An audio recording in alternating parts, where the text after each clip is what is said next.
গাড়ি চালায় বংশী বদন, সঙ্গে যে যায় ভাগ্নে মদন। হাট বসেছে শুক্রবারে বক্সিগঞ্জে পদ্মা পারে, জিনিসপত্র জুটিয়ে এনে গ্রামের মানুষ বেচে কেনে।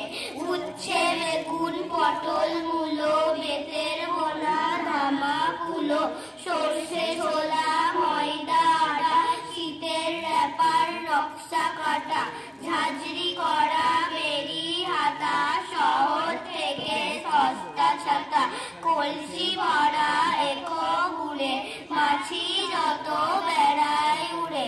ঘরে আলো ঘাটে চাষির মেয়ে, অন্ধকানায় পথের পারে, গান শুনিয়ে ভিক্ষে করে। পাড়ার ছেলে স্নানের ঘাটে, জল ছিটিয়ে সাঁতার কাটে।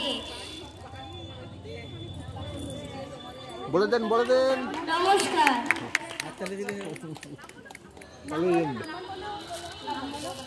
দেবাংশ ঠাকুর, সমন্বয় মণ্ডল, শ্রেয়সী সিংহ, অদ্রুত ঘোষ। জোরে হাততালি, জোরে, একদম জোরে। ওরা যে মানে কোনো প্রস্তুতি ছাড়াই এইভাবে সাহস করে মঞ্চে এসেছে। সমবেত মানে কবিতা হোক গান হোক মানে করা যে কত অসম্ভব এইভাবে, আর ওরা সেটা দেখিয়ে দিল সম্ভব করে। মানে এত সুন্দর পরিবেশন করেছে, আমি ভাবতে পারিনি একসঙ্গে করবে, আমি জানি একটু একটু করে করবে, কিন্তু ওরা এত সুন্দর পরিবেশন করলো এবং কোনো প্রস্তুতি ছাড়াই, কোনো মানে কি বলবো, এত অসাধারণ একটি কবিতা আমরা শুনে নিলাম। আমরা ছোটবেলায় চলে গিয়েছিলাম সবাই মিলে ওদের কথায় কথায়। এবার আমরা একটি সঙ্গীতে ফিরে যাব। মৈত্রী মিত্রে, হ্যাঁ মৈত্রী আমাদের মৈত্রী, সুরের অঞ্জলের মৈত্রী মিত্র, তার কাছ থেকে একটি সঙ্গীত আমরা শুনে নেব।